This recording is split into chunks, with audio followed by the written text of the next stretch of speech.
My friend and colleague, Dr. Mark Force, has joined me on several Tuesday Minutes. I'm an admirer of his work and value his understanding of the sympathetic and parasympathetic nervous system.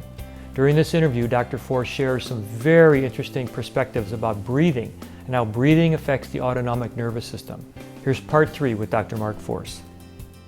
Dr. Force, you had a serious illness as a child, 14 years old, and they told you they might have to cut your colon out, and you decided that's not the road I'm going down. Yeah, really, that was a transformative moment. You know, that really put me on the path where I am now. You know, that was the defining moment in my life, and I had to start figuring out what it was that was going to start me to heal.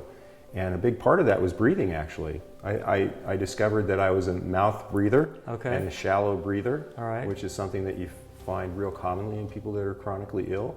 You have to, it sounds funny, but often with patients, where you have to start is teaching them how to breathe, how to eat, how to, you know, things like that.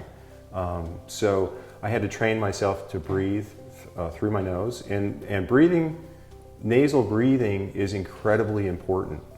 What you find is that most people don't do it, and when they learn nasal breathing, when they learn how to breathe deeper, more abdominally, deeper into their diaphragm, more fully to stimulate a vagal response, to learn to breathe through their nose is just huge.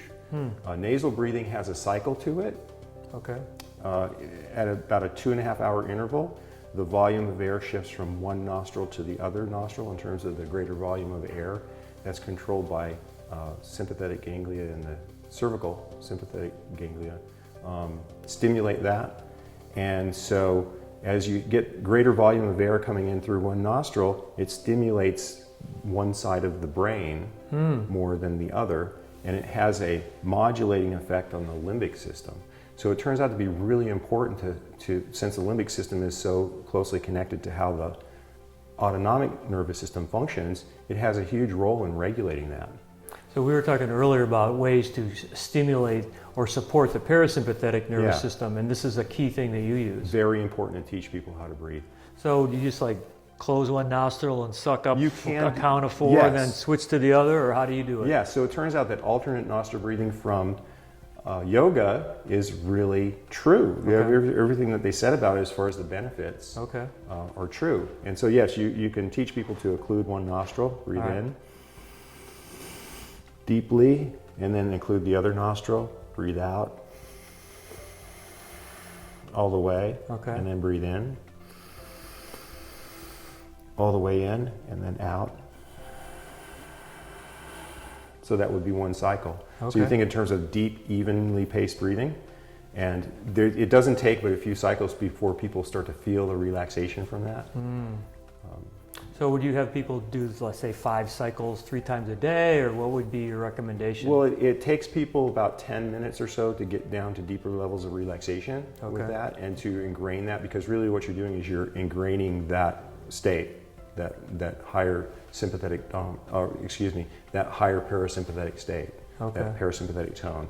So it takes around 10-12 minutes to really to create that and to reinforce that. So you do it once a day, twice a day? Well, the more someone does it, the more they reinforce it. So I may have people in the beginning, I may have them do it 3 times a day, then later twice a day, then later once a day. Over time. It can be incredibly helpful with everything else that you're doing with someone, to get them to the place where they're relaxed and things start to work properly. You know, to get people in that anabolic state, that repair mode, is really important, and we don't talk enough about it. Yeah, we think too much about the individual things. You know, treating the different signs and treating the different symptoms, and instead of getting down below that and creating the foundation for people to heal. And the breathing turns out to be incredibly important for that. We're going to talk about acid-alkaline balance next time. So we're going to have you come back one more time. All right, deal. A seminar titled The Complex and Unresponsive Patient by Dr. Force offers a unifying model for really tough cases. You can see a link on this page to get a copy of his seminar or see his speaking itinerary. A successful clinician himself, Dr. Force shares practical knowledge and time-tested applications that consistently work with chronic conditions. I'm excited to have Dr. Force on the Tuesday Minute. I look forward to having him back. Thanks for watching, and I'll see you next Tuesday.